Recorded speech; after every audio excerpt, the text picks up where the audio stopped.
বাহাবার বাড়ি গ্রামে শ্বশুরি বাড়ি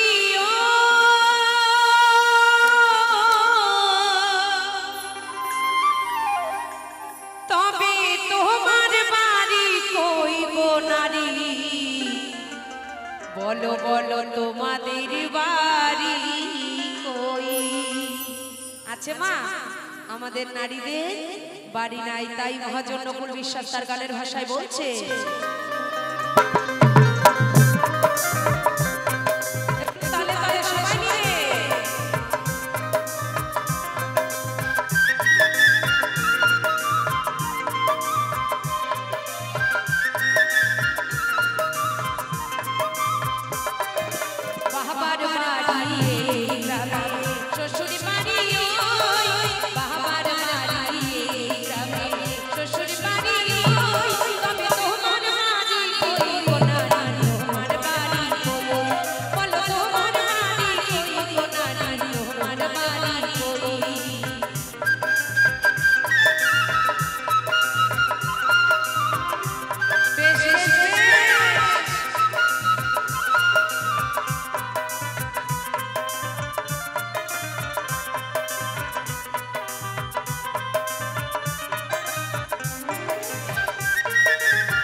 বাবা মার জায়গা খুব কম হয়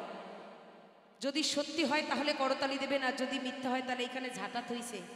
কমিটির লোকরা আপনাদের এখানে হয় কিনা জানি না আমি যেখানে থাকি সেখানকার কথা বলি সবাই নয় একজন পিতা তার সন্তানকে বড় করার জন্য কেউ রিক্সা কেউ অটো কেউ ভ্যান চালায়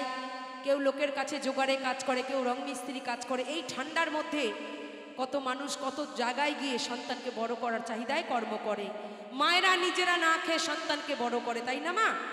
একটা মায়ের এই গর্ভেই 5টা সন্তানের জায়গা হয় কিন্তু বড় হয়ে গেলে সেই 5টা সন্তানের কাছে বাবা মা কিন্তু ভাগাভাগি হয়ে যায়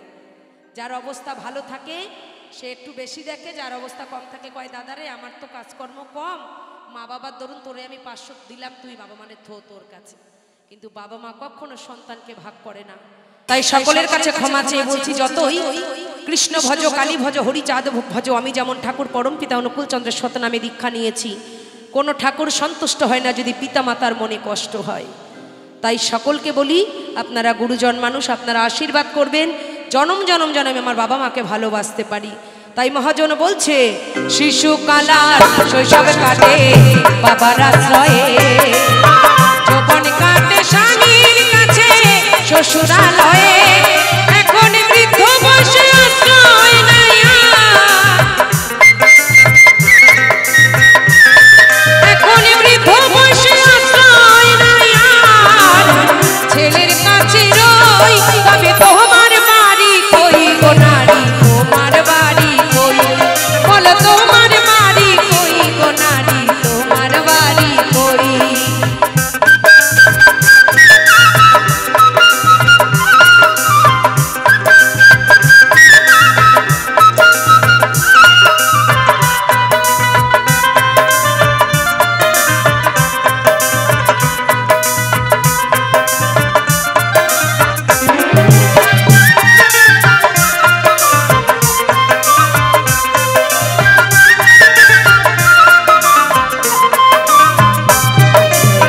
জনম ভরে ভাত রাঁধিলাম পরের হাড়িতে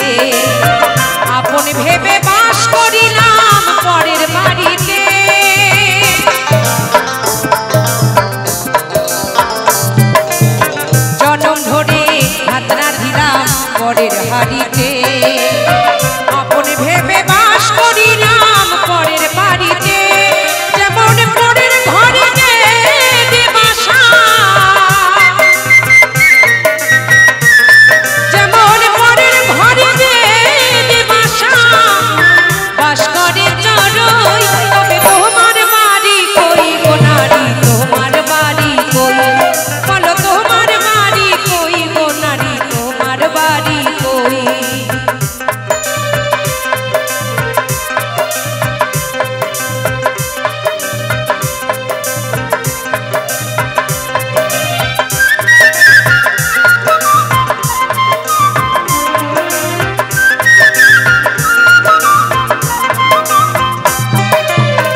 শ্বশুর বাড়ি